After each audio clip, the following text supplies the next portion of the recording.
Herzlich willkommen zu Personality Talks, deinem Podcast für ein freies und inspiriertes Leben voller Persönlichkeit. Was will ich, wer bin ich und was brauche ich eigentlich für ein rundum zufriedenes Leben? Tue ich das, was ich liebe? Wenn du dir diese Fragen auch schon immer mal stellen wolltest und keine Angst vor den Antworten hast, dann bist du genau richtig hier bei uns. Ich bin Simone, Yoga- und Meditationslehrerin und habe zusammen mit meiner Freundin Sabine Personality Mag gegründet. Ein Online-Magazin rund um Persönlichkeitsentwicklung, Self-Care, Wellbeing, Wellness und Empowerment. Personality Talks ist der Podcast zum Magazin, in dem wir spannende Persönlichkeiten, Experten und Coaches zum Gespräch treffen, euch unsere Tipps für ein erfülltes Leben verraten und voneinander lernen.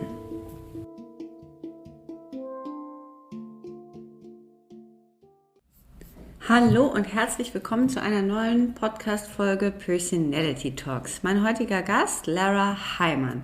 Lara ist seit 27 Jahren praktizierende Physiotherapeutin und Yogalehrerin. Sie hat in der Duke University studiert und ihr Studium dann nochmal als Physiotherapeutin fortgesetzt an der Stanford University. Aufgrund ihrer Leidenschaft für Bewegung hat sie eine 200-Stunden-Yogalehrerausbildung gemacht und hat dann festgestellt, Mensch, der Teil Anatomie, der kommt eigentlich viel zu kurz, das könnte man besser machen. In den folgenden Jahren hat sie dann die eigene Yoga-Methode LYT-Yoga kreiert, in der Physiologie, Kinesiologie, Neurologie und funktionelle Bewegungsmuster eine große Rolle spielen. 2011 gab es ihr eigenes LYT-Yoga-Studio in Princeton, New Jersey und sie hat angefangen, Yoga über ihre Online-Plattform LYT Daily zu teilen. Wir sprechen in dieser Folge über die Bedeutung von Bewegung, über diese Kombination aus Physio- und Neuroentwicklungstraining, über die körperlich-seelische Beziehung, wie Lara eigentlich mit Yoga in Berührung gekommen ist, was sie neben der Anatomie in den bestehenden Methoden vermisst hat, warum sie glaubt, dass die Welt einen neuen Yoga-Stil braucht, über ihre Philosophie hinter der LYT-Methode, über Spiritualität und ob das nötig ist in der Yoga-Praxis, warum Kraft und Körpermitte so wichtig sind und wie wir unseren Kindern beibringen, sich achtsam und gesund zu bewegen. Ich wünsche euch viel Freude mit der Folge mit Lara Heimann. Das Interview ist auf Englisch. A really warm welcome to the podcast, Lara Heimann. Hi, Lara. Hi, thank you so much for having me, Simone. Thank you. So my first question to you is what would you say, how does a typical day in your life looks like? Or how did the day today look like until now? Oh, that's a great question. So today is Monday. I teach, I have an online platform and it's called the LYT Daily. And on there are two subscription options. One is a LYT Daily and one is the LYT Prime. And the LYT Prime is all the things we have in our LYT Daily, which is over 800 classes in our library. But we also have a live by Zoom, it's like a virtual studio.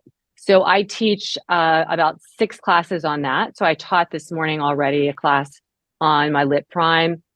I'm having this interview with you. And then the rest of the day, I will have a lot of meetings, which I have a lot of. So I have about 5 hours of meetings today, but every day is slightly different. I teach 5 out of 7 days a week. And then when I'm not teaching, I'm either creating classes or creating content for trainings or workshops or corporate event. I have corporate contracts. So I'm kind of all over. And then I have a podcast myself. And so I'm also recording for podcasts. So we have 2 episodes a week. And so I am recording for that. And then I'm a mom. I only have one child at home right now, and he's a senior in high school, which I don't know, it's like the last year before university. So he's really gone most of the day. And then my husband and my animals. So it's always a full day, and being an entrepreneur is like that. The job is never over. It's just like you have to put like a pin, and you probably know that there's always things to do, but I love it. I wouldn't have it any other way. And how much movement is there inside? So there's clearly movement when you teach or when you develop your trainings, but what would you say apart from perhaps the teaching? Is there like certain movements, practices or things you always integrate daily because you say, I need that for myself, that is apart from teaching, and there's always like this, are you like a perhaps like this 10 or 15 minutes practice person or something like that apart from what you're doing? Well, I would say that the method, LYT method, is so comprehensive that I don't really feel the need to do a lot of other things. It's really just a huge umbrella: physical therapy drills, mobility, stretching, high intensity interval training, and endurance. And then of course the yoga poses and sequences all infused in that. So it's very comprehensive. And so I never feel in my body like I need to go do something, but that's also the privilege that I am moving so much in my everyday life. And the habit that I've formed of good postural training within all my movement, I don't wake up, I'm 53, I wake up feeling really energized and I don't feel stiff or I don't feel an age, So I don't really have something, except I do love to take walks in nature. That's for my body, but for my mental health as well. I love being outside. I have a dog, so I try and take walks. It's harder when it's not as pretty out. I'm not as inspired, but that's my main movement form. But I do a lot of strength training with my body weight, and that is been really, very satisfying so far. So there's a special method that you developed, and I was asking me a lot of questions before when I prepared that interview. But because what is really interesting me is how the way developed of like founding your own yoga method, why you came to that idea, what was missing in the existing things, the existing styles. But before, and it is a real question because I didn't try the method and I didn't practice with you. And I also didn't do the class that we got from Motivity, the studio that requested us, because Sabine, my partner, did. So to a person who is like practicing yoga for like almost, 15 years, teaching, but didn't hear of your method, how would you explain the method to somebody who is like coming like me and don't know anything about it? What is special? What is like what is making the difference to all the other existing things we are finding on the market? That's a great question. Well, it really goes back to my own experience. I've been teaching, practicing for 27 years, and I've been a physical therapist for 27 years. So for a while, I was kind of following the yoga books and teachings and really staying in that lane and not applying my physical therapy brain there, because I felt like this is something that you're told what to do and I'm doing it and all that. And after I was practicing for a while, kind of more classical vinyasa, I was sensing in my own body some beginnings of repetitive strain, and also seeing this in my students. Also, I was quite frankly I didn't find any curiosity there, if that makes sense. I don't want to say I was bored. I wasn't bored, but I wasn't feeling challenged. And so I started to, my specialization in physical therapy is neurological rehab. So working with people who've had a neurological impairment. And we do a lot of things on the ground, a lot of what's called developmental training. And I was seeing in these stroke patients who have incredible impairments, amazing changes in their posture, in their functional movement, in their balance. And I thought, well, maybe if I applied a little bit of that, and I started doing it on my own. So I added that into mine. All of a sudden I became much more interested, much more engaged, and my practice actually just changed dramatically in 2 months. And what I mean by that is I felt I felt embodied in a way that I hadn't been. And so when people ask what the difference is, I think a typical yoga class, this isn't everyone, well, you will come in with your existing imbalances, because we all have them because of our modern daily life, and you'll just start moving. You might sit and ground, but then you start like sun salutations and you go through these things and you're doing it, but you're not necessarily embodying it and using that as an opportunity to examine where you compensate, where you release your core, where you overly round your back, where are you just bringing in your existing habits on the mat and perhaps amplifying them or exacerbating them.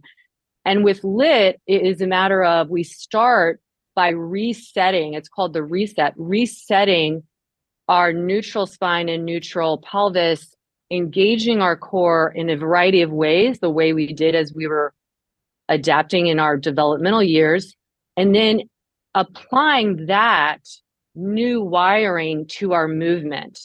So each time you come, you can examine, like, what is my body like today?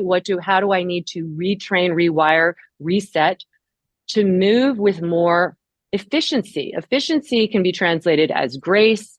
It's overall movement integrity, meaning not one area is getting overly burdened, but you're moving with this efficiency. And what that translates into is energy. You feel more energized and not depleted.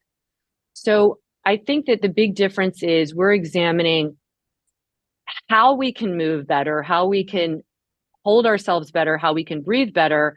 What are the mechanisms for that? Applying them on the mat so that the real work is then done off the mat. Oh, I learned this today about my neutral spine and neutral posture, how to breathe into my side and back ribs. And I'm going to do that if I'm sitting at work. Oh, I learned that, my tendency is to kind of tip my pelvis and my back gets really compressed. How do I fill that up and change that? So how do I hinge in my hips as opposed to tilt because our bodies will move, they will execute the movement, but it isn't necessarily executed in the most intelligent or sustainable way. So what I think a lot of it comes down to the training. If teachers are just taught poses and sequences, but aren't really taught about the body that moves you into the transitions. Transitions are really where things can fall apart or suboptimal movement can happen. So if you're not being taught that, educated. So a big thing we talk about education, energy, and empowerment, the 3 E's.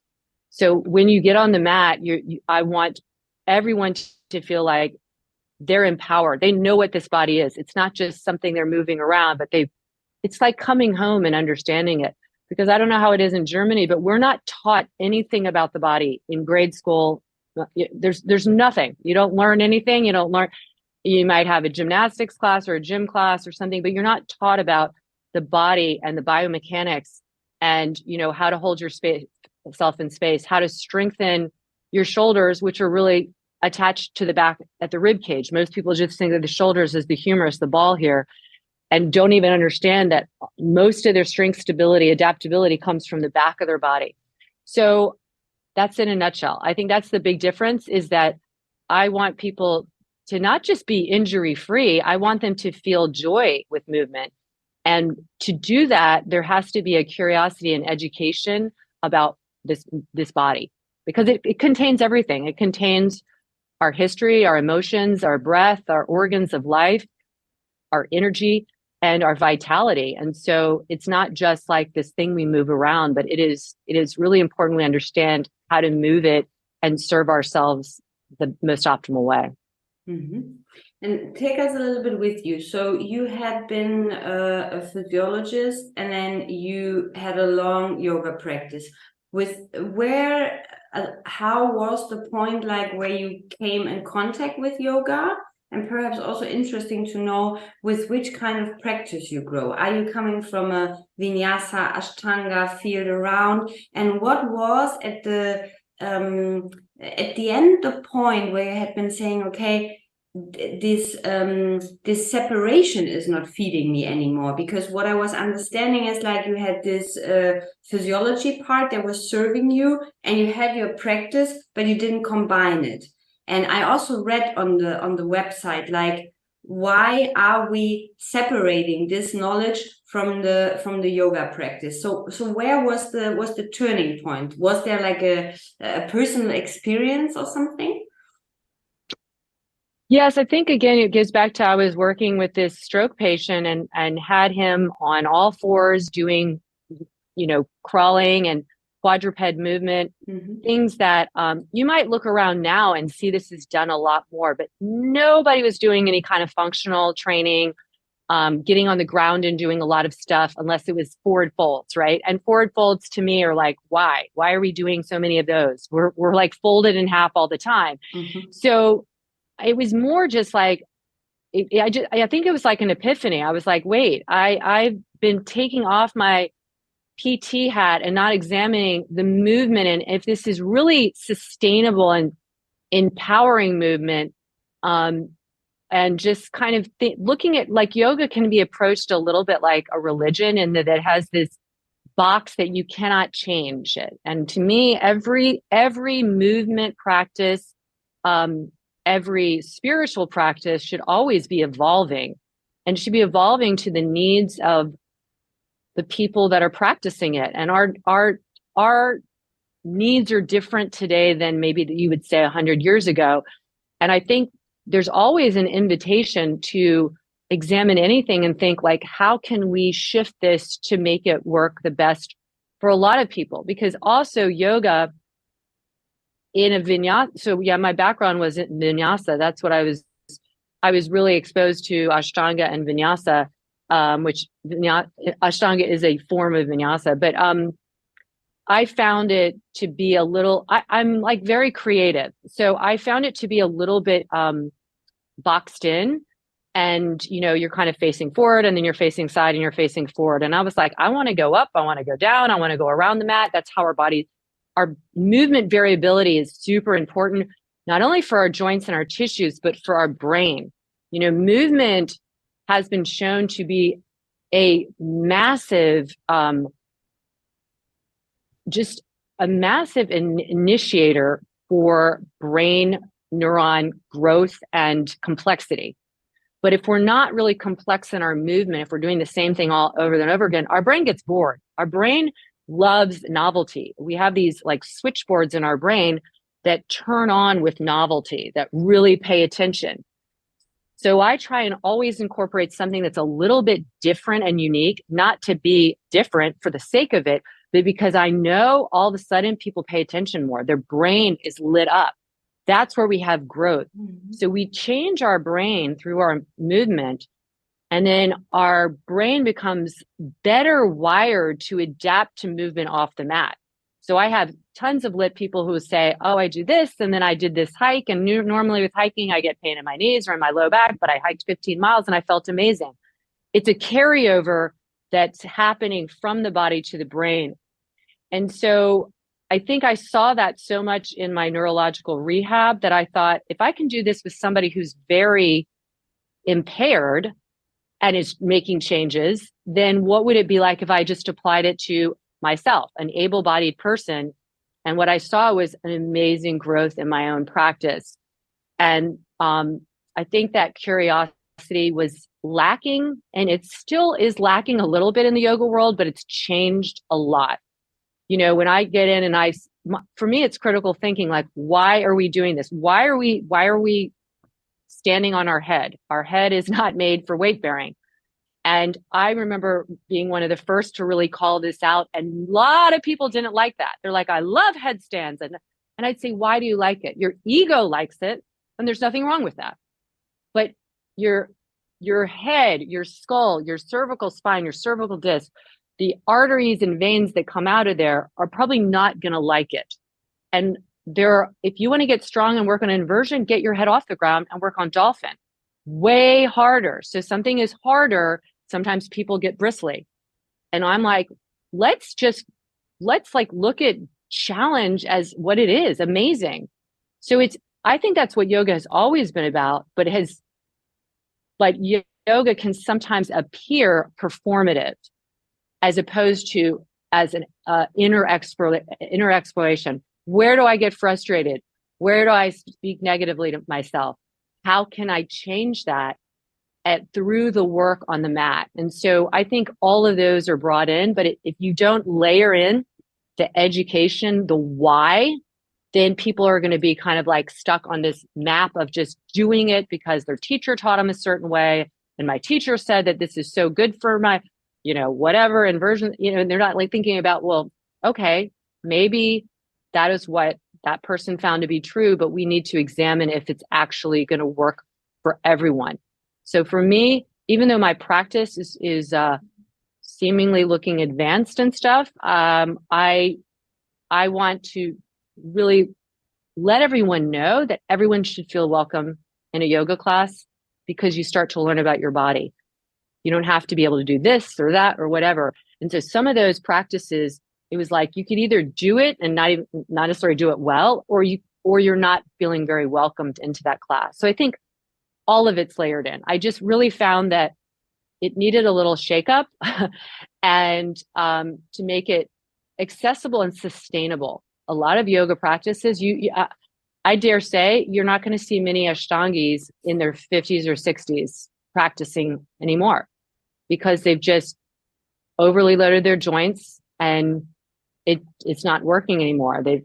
And we don't want to get to that point. There's no reason we should be injuring ourselves. That was a long answer. But it's interesting. It's an interesting approach, because that always an interesting way of thinking, that you have to challenge the thing that is there.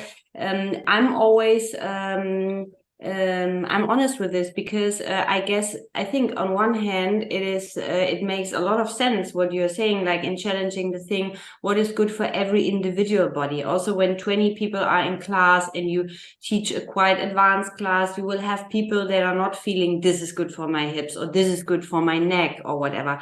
On the other hand, I had the experience that staying with the old traditions, that is also and the philosophy and everything that comes with it, the energy movement that we have perhaps in a headstand, that all these old things that the practice transmits made for me in a lot of classes and a lot of trainings sometimes the difference to let's say classical physiological practice, or however you want to call it. But one thing you say that is really interesting, this thing of always the same movements, because that's something I thought about also a lot, because, and I want to know your opinion, because one thing is, like, if we come, let's say, for 90 days to the mat and we are always doing the same, that has quite an effect on us, because it is like it gets this routine. There is always the same movement. We arrive in something we are doing, but you are saying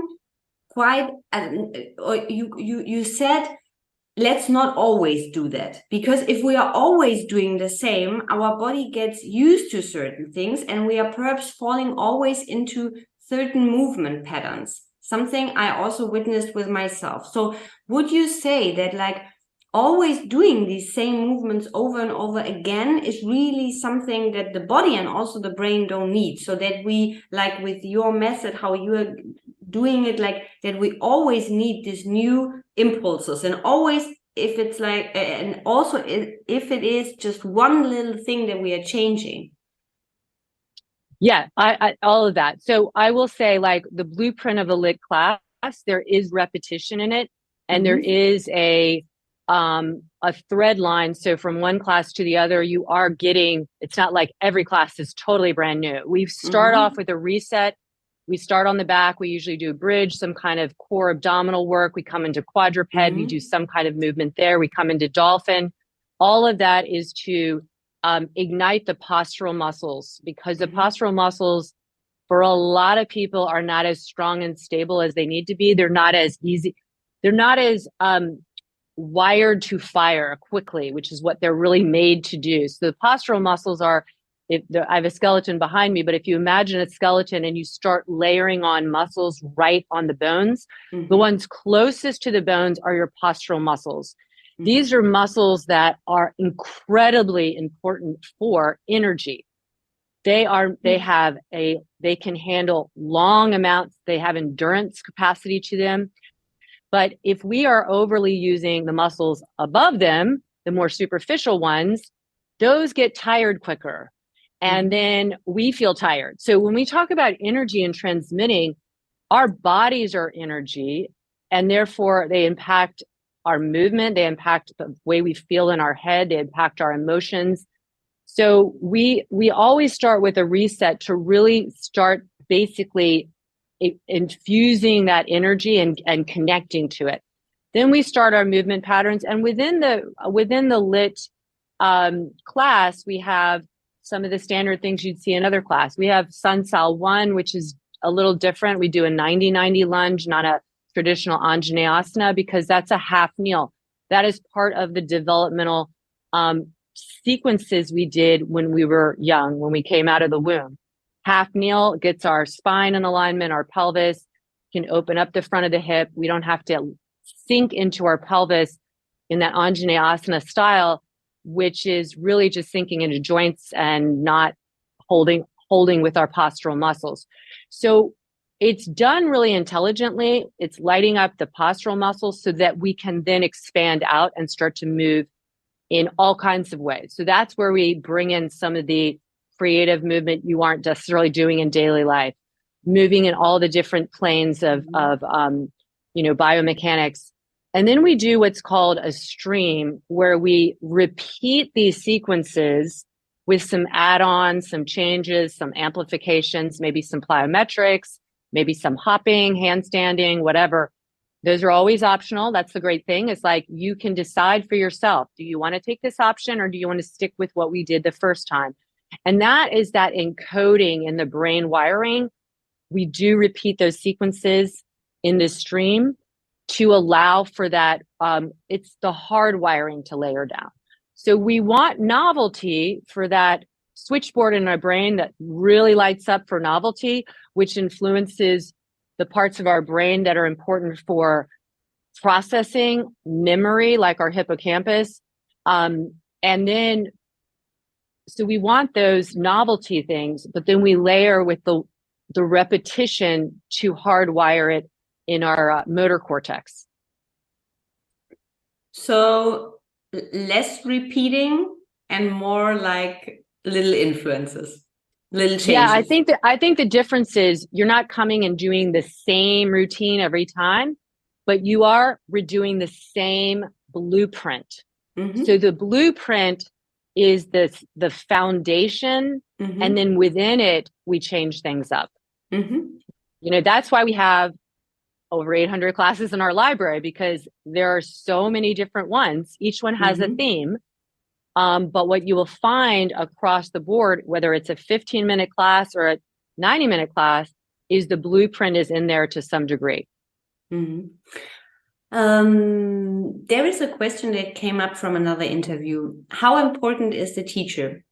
Do you think the teacher plays an important role in the method you are doing? Or would you say the teacher is just there, he's holding space, he's explaining, but the main thing is the students, is all about them?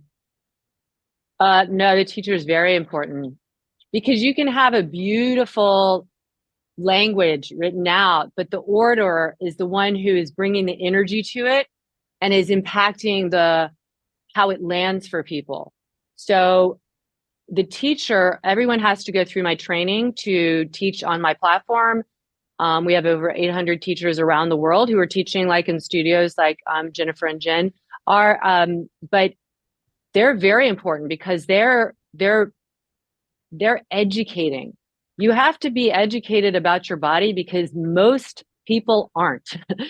And if you, again, like if somebody's just telling you, hey, hinge forward, but they're not giving you the nuances of how you do that. When you hinge, you actually maintain a neutral spine.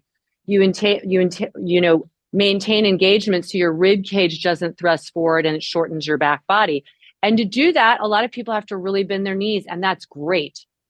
because what they've heard is the opposite. Keep your knees straight, fold forward. So you're just kind of landing over. So the teacher is transmitting all of this information in real time to the people in front of them. And that the teacher then can adapt. So they can come in and teach a class to athletes. They could teach a class to seniors, people, older who might have a hard time getting on and off the ground. We still try and have them do that because that's super important. But they can adapt. That teacher is super important because they're going to be adapting in real time to the people in the room. And that is, I think another thing is when you have the knowledge, that is such an empowerment for the teacher, because all of a sudden you come in and somebody tells you ahead of time, I really hurt my right shoulder. I don't know what's going on. And the teacher is going to be like I had somebody in class today who had said, and I said, okay, when you're coming down, you're squeezing your elbows in. You need to hold the scapula steady on the back and just bend the elbows a little bit. Don't even go all the way down. If I was just calling out the thing, it doesn't matter if I'm saying it well, if I'm giving all the information, if it is not translated, then I have to find a different way to say it, give this person a way to adapt so that it works for that person. So yeah, teacher is very important. And the person, and that's is the focus that we have on, the question was more meant a little bit into that, that kind of like we are putting the teachers perhaps on a certain podest, or we are like, this is the one who fixed me and this is the teacher I admire? Or is it more the method that we are going to transmit and that students are going to work with their own individual bodies? Also it is a little bit about these, do we, the teacher I talked about that, there's, like he said, there's a trap of falling inside when students say, I admire this class, or you helped me so much, or the yoga that you are teaching. And that is a little bit about that. If it's like, you know where I want to go in? Are you saying like the sage on the stage type complex? Yeah, we definitely do not have that. I mean, here is my thought on that. A teacher becomes accustomed to that when they actually don't have a lot of knowledge. Because what they're basically saying is, I'm repeating what I've been told and you're going to hear it because I know better. And that's this, when a teacher actually knows a lot of knowledge, what they're doing is sharing it and saying, and being able to say, like, this is a way of doing this. It's not necessarily going to look the same for everybody. Meaning, you're in plank. This is the alignment we want. Hey, someone, you might need to lower your knees. Oh, your wrists are hurting you. You might need to go on your knuckles. It's not like, get in plank, stay there. This is good for you. You're going to get stronger, right? So it's absolutely a dynamic. I always feel like no matter if I'm like teaching a private or if I'm in a room with 50 people, I'm in there with them. I'm guiding them to the best of my ability with the knowledge that I have. And I'm using that knowledge to inform what I say to the people, not to impress them, but to help them. Mm-hmm. So I think I'm not fixing anybody. What I want more than anything is somebody to walk away and say, if I never saw Lara again, I learned something that I'm now going to incorporate in my life, mm-hmm. that I understand more. Lara didn't fix me. She actually just shared what she knows. And I'm going to use that. So it's really a passing on of knowledge about movement and about how to move.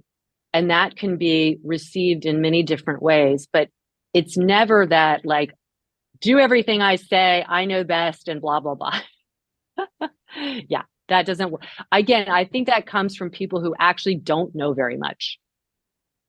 Right? When you have a smaller, and that's what I saw. And then the teachers would come to me and say, oh my gosh, I'm saying all these things. I actually don't even know if somebody were to say, well, how do I do this? I don't know what to say to them. So I just say, oh, we'll just do it this way.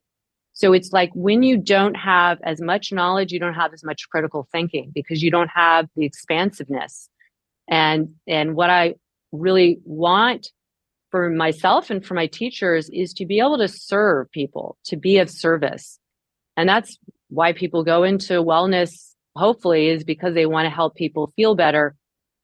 It's not ever from this place of I'm right and you're wrong. I've just found something that I think is universally really therapeutic because it's educational at its essence. What was the most surprising thing, would you say, that you experienced within your own body, where you like came to a point where you said, oh my God, this is so amazing that like a body has this wisdom or can change or something like that? Probably when I was practicing with, this was years ago, but when I was 35, and I really loved this idea of inversions. And I was like, I'm never going to be able to do it. I just kind of was like, I'll never be able to do that. And I had a male trying to teach me how to press handstand. And I was like, this will never happen for me. And then I walked away, and I remember waking up one day and I was like, I'm going to teach myself how to do this based on biomechanics, not based on somebody like who has a different body. And it's very easy for them to do this because they're just like, oh, you lift here and here. But I'm actually going to break it down into the biomechanics of it, like levers. If I need to lean onto my shoulder girdle, what needs to happen? And how do I do this? And so I taught myself how to do a handstand. And that was actually like an opening, like a gate just opened up.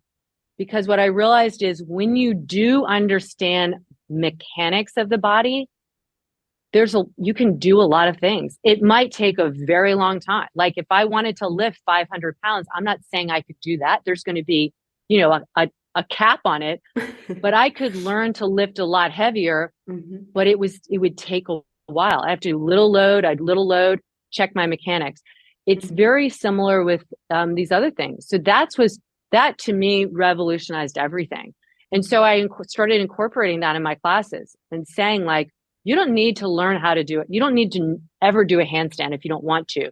But I want to share with you the empowerment you can get when you actually are in charge of your body and this pathway. And by the way, this is unique and different. So your brain's going to love it. It's joyful because who doesn't like to play on their hands? And we haven't done it in a while. And it also will bring you so much frustration. So it's going to give you an opportunity to have a different relationship with frustration. When you get frustrated, do you get angry? Do you give up? Do you get sad? Do you start talking bad to yourself? How about just breathe and say, you know what? I don't know it. And that's what a yoga is. It's the non-attachment. I don't know if I'm going to get to make this shape or not, but I'm going to take myself on the journey and discover more things about myself. And that's really what I felt when I took from the physical therapy, the biomechanics. It revealed all these other things. So I have more patience in life because I know things take time. Building my brand. I've always probably been the most patient one of anybody on my team. I have 10 team members and I'm always the one this is great because I know endurance in the spirit and in the body will always get you ahead because a lot of people don't have that. They give up. And, but how wonderful it is to not kind of know where something might go, but just really put your all into it. Yeah, that's nice. And then feeling that it also spreads over to other parts of the life then where we develop and where we feel then, okay, it's possible to change or to do something. That's really nice. There is a lot inside this method. There's your wisdom, your knowledge of physiology of a lot of years. There's kinesiology, there is neurology, the functional movement patterns, everything. What I was asking myself is, with which kind are you working in this method also with a philosophy pillar? Is there a philosophy that you are teaching, or is there also like a spiritual practice inside, or are you saying no, there is not, because that is not what it's about, which is fine also. Well, and that's the other shift I would say that I've always made, is that there's not a separation. Mm-hmm. So we can posit something as being physical and we can posit something as being spiritual. But the reality is we are all, and everything is amplified when we unite that. So spiritual to me does not necessarily mean reading a text and then trying to translate that into some pithy idea. That's fine. But the reality is, for me, it's more like, how are we incorporating these principles and concepts? And then what comes up for us? When we are changing movement habits, we are inevitably changing breathing habits, habits of how we handle ourselves in lives. When we are more strong and united and consolidated and organized in our body, we have more energy, and that means we have more energy to give to others. We're less concerned about ourselves all the time. So those are layered in there, but they're never preached, because what I want people to do is actually feel it. So it's interesting, when people go through my teacher training, 90% of them come in and they say they want to learn more about the body, the functional anatomy. They're so geeking out over it. It's so dense. When they come out 10 weeks later, those 90% say, what I was blown away with is the philosophy, because I layer in concepts, questions, ideas, because when you get to know yourself better, when you find that core, your core is your center. It is not your abdominals being strong. It is how you hold on to your values, how you hold on to what matters to you, and you do it in your body. That translates into your life. So when, like, I've been vegan for 21 years, I've never waffled. Why would I? It's very clear to me that is in alignment. So alignment in your body is also alignment in your spirit. It is not a separate thing. It really isn't. The people who, to me, illustrate this overall just compassion and kindness and generosity are very connected to themselves. And they're connected. The best way to connect is through the vehicle of the body. We discover things. Again, we'll discover how we discover our triggers. But that's where we change. We can change our wiring, and we do it through our body. And then inevitably all of a sudden, if we're paying attention on the mat to our alignment, we're going to pay attention to the things in the world that we might have just brushed over that really are troubling and we'd like to do something about. So I don't preach it, but it's infused in everything, absolutely. Because I think when people feel more empowered, I know this, when they're more empowered, that power is used to do good. When people are using power not to do good, it's usually because they aren't solid inside. Really nice answer. Because I was thinking about these preaching thing also, because there is there is classes or there is teachers where it soaks in and it's something we are taking away with us. I, as writing and words person, I love that. But there's also like the parts when I experienced 2 weeks ago where I went to a class and was emptyless preaching. And I thought like the class would have been much better or fuller without the approach of having the need to preach something. And that is nice when you say it is coming over the body as a vehicle. And I think it's also something that makes it a little bit more easy for some people, because not everyone has these perhaps deep dive connection, and is also not needed. That is nice. I like it. Yeah. And I think, what I try and do is do what lands for me. And that is that it's layered in there. So today I taught a class called Power Up, and it was like making our body this conduit of energy. And then after everybody's experiencing that, that's like, then there's the invitation. How can I use my power to not only make myself feel clearer and brighter, but to help others? So those, and then you can read a poem or something like that too, but it has to layer into this, what has been already the thematics of it. So yeah, I've never liked anybody telling me how I should feel. So I think from my own experience, what resonated always with me is this invitation to explore inward, and then to, pose some questions, or maybe like with some writing or some kind of question that to layer onto it, so that I walk away and I feel like, oh, that landed and I'm taking that with me. Nice. What would you say, why the strengthening of the body, and also the working with the so many different muscles we're having in the body is so important? And not only in our 30s, but especially in our 40s, 50s, 60s, 70s. Well, if you think of something that is structurally sound, if you think of a building, like there's a solidness to it, there's a security to it. Then you think of something weak and there's like a flimsiness to it.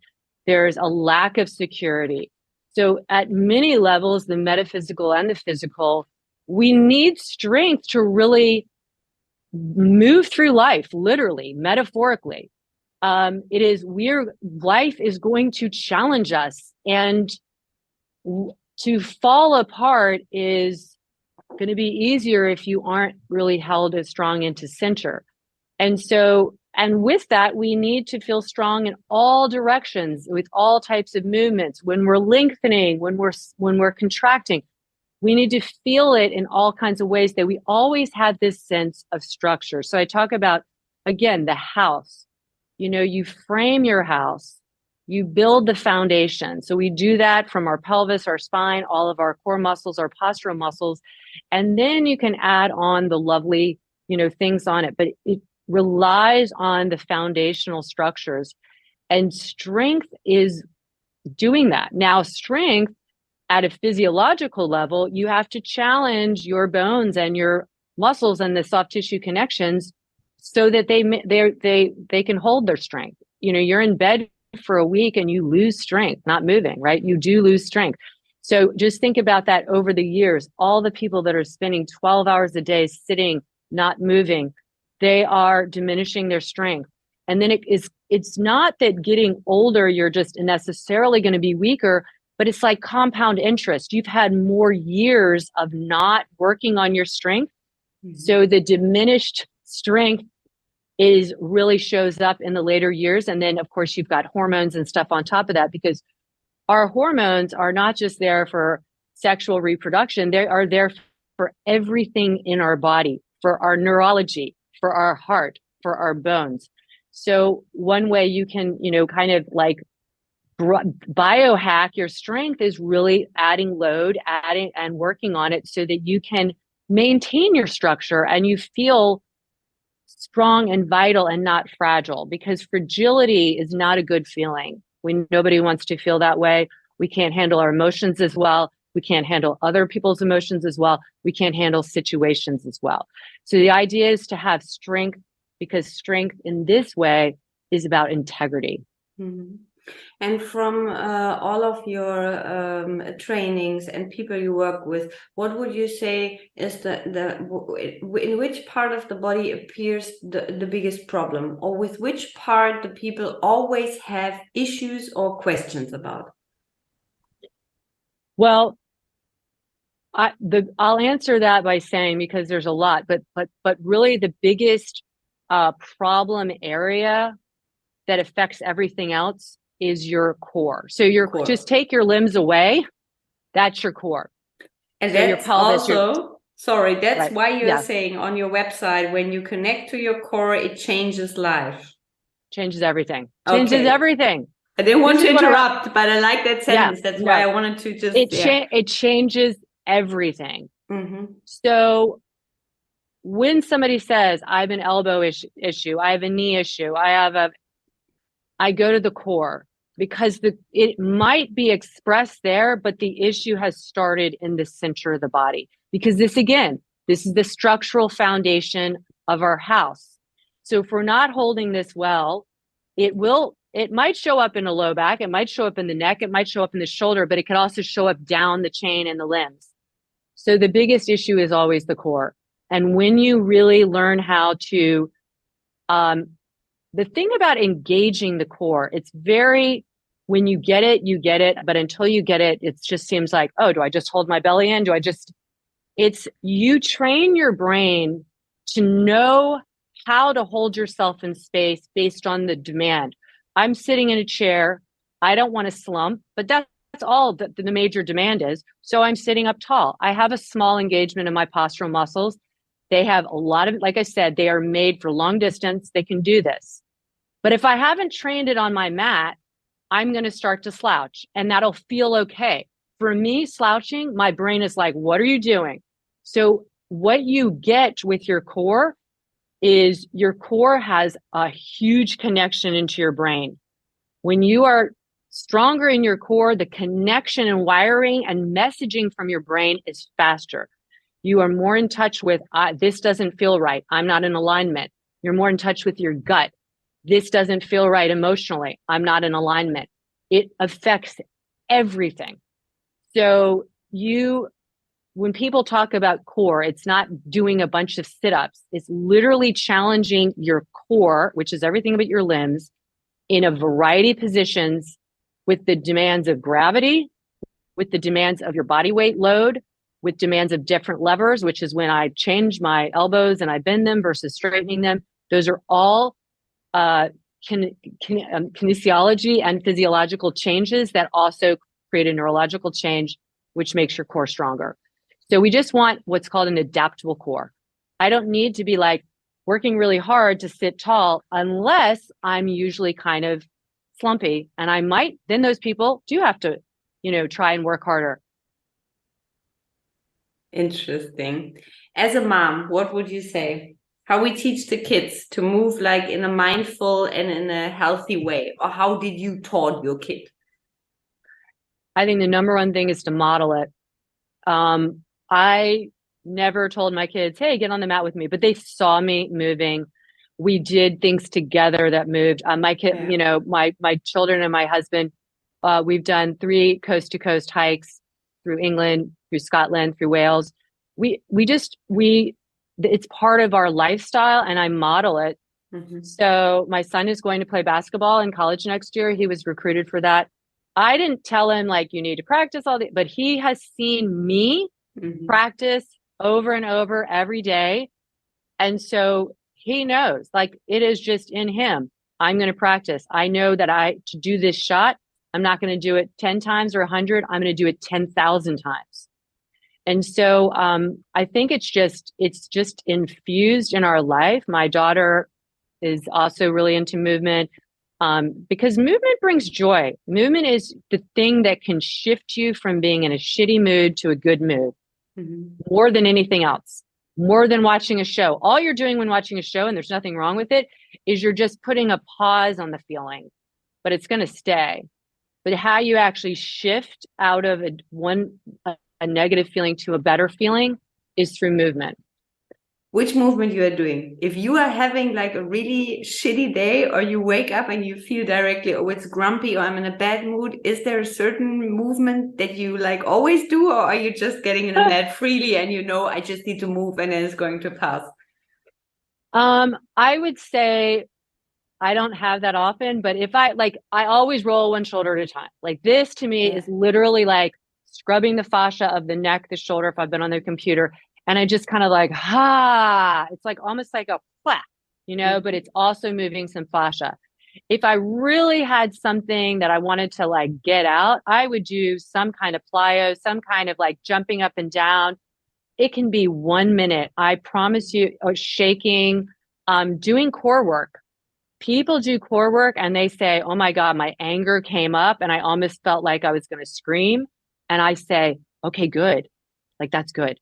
Because emotions are energy in motion. So stuck emotions are not in motion, right? Mm-hmm. So we need to move our body, to heat up our body, to go deep, to unclog some of those feelings. And so for me, I don't have too many of those moments, fortunately, because I'm doing it daily. So it's like I'm kind of in this good balanced state. And But if I needed it, those are the things. I would just start rolling my shoulders, open my mouth, do some core work, do some plyo, and all should be good. Do a little skipping. Skipping, I mean, it's really hard to be in a bad mood and skip. It just doesn't work. Yeah. Okay, the last three ones, Lara. There's always the same questions at the end of every episode that we are having. What would you say, what do we have enough of? What do we not have enough of? No, what do we have enough of in general, really in general? I think we have, enough.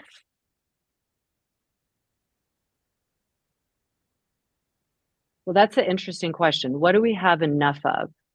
I mean, I think we all have more than enough of a lot of things. And I think we have enough love to spread. I think that love is not just love a romantic partner. It is compassion and that feeling of energy that we want others well, that we want others to be successful, that we want others, to feel our kindness. And sometimes we don't give that out, and we have enough to give because it's renewable, right? We're never going to just love and that's it. We have enough love. So I think we can remember that we're not losing anything by giving more of ourselves. Mm-hmm. And what do we need more? More compassion, I think, more patience. We live in a very, very, we know that, like, we live in a world that is like moving very, very fast. And that can really get our ticker going, and we can be impatient. And then in consequence to that, I think, not as kind or compassionate. Mm-hmm. And so I think the thing is to notice where you are losing your patience and what are the things that can feed the patience. Well, practicing on the mat because you don't have other distractions, really trying to get freer of distractions. We're not going to ever be free of them. Even if we got rid of our technology, there's always going to be some distraction. But I think we need to develop more patience and realize that we want to stretch out the time, not compress it and try and fit everything in and make it happen right away. I think anything that's worthwhile is worth investing time and having patience to do that. So I think we all probably need a little more patience.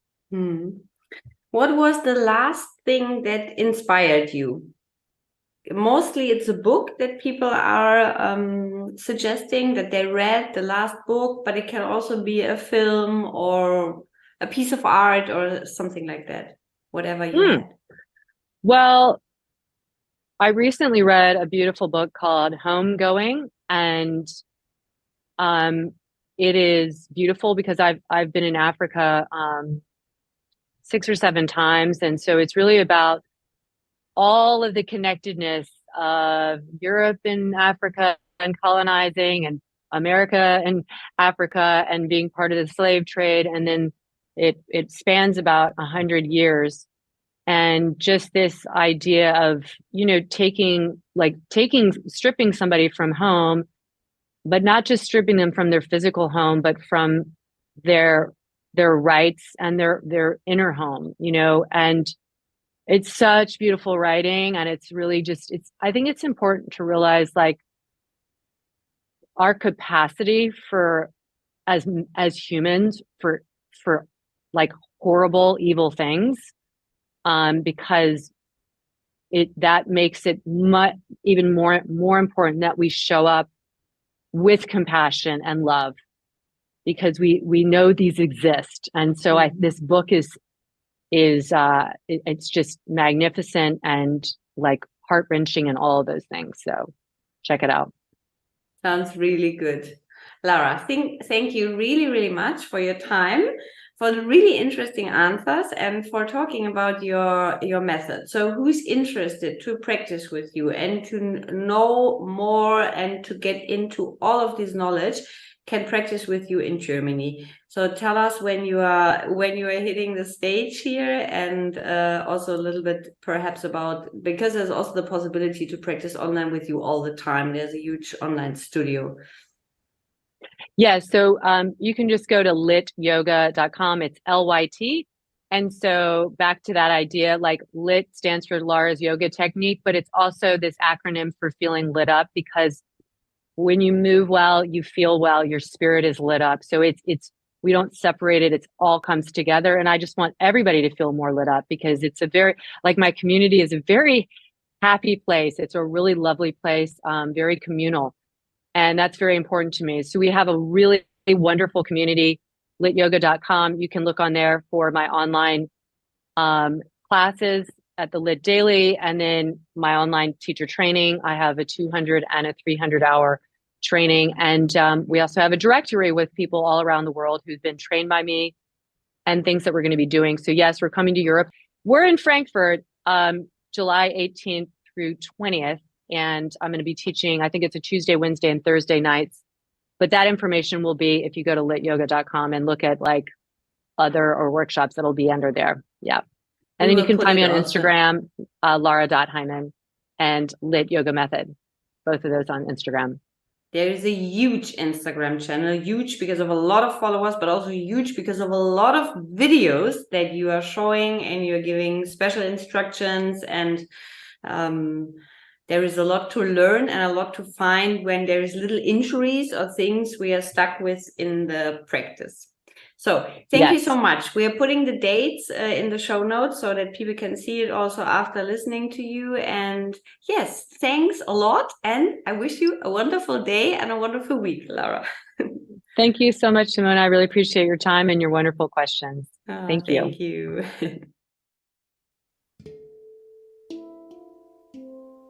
Ihr Lieben, vielen Dank fürs Zuhören, vielen Dank fürs Dabeisein. Das war das Interview mit Lara Heimann. Ich fand es sehr interessant zu hören, dass es doch sehr unterschiedliche Ansichten auf Yoga und auf Bewegung gibt. Ich habe einiges mitgenommen, wenn ich auch an der einen oder anderen Stelle das für mich selber ein bisschen anders praktiziere. Aber ich finde es trotzdem immer ganz toll, unterschiedliche Bilder zu haben, unterschiedliche Stile kennenzulernen und euch somit auch die Möglichkeit zu geben, das für euch zu finden, wo ihr sagt, das passt besonders gut zu mir oder das resoniert mit mir. Wir haben das schon im Interview gesagt, schaut auf Instagram vorbei. Sabine schaut da immer gerne vorbei, wenn es im unteren Rücken zwickt bei Lara auf ihrem Kanal. Es gibt sehr, sehr viele Tipps. Es gibt wirklich gute Anleitungen für alle, die irgendwelche körperlichen Beschwerden oder Probleme haben. Also das Physio-Wissen ist sehr, sehr groß und da könnt ihr euch sicher die ein oder andere Inspiration holen.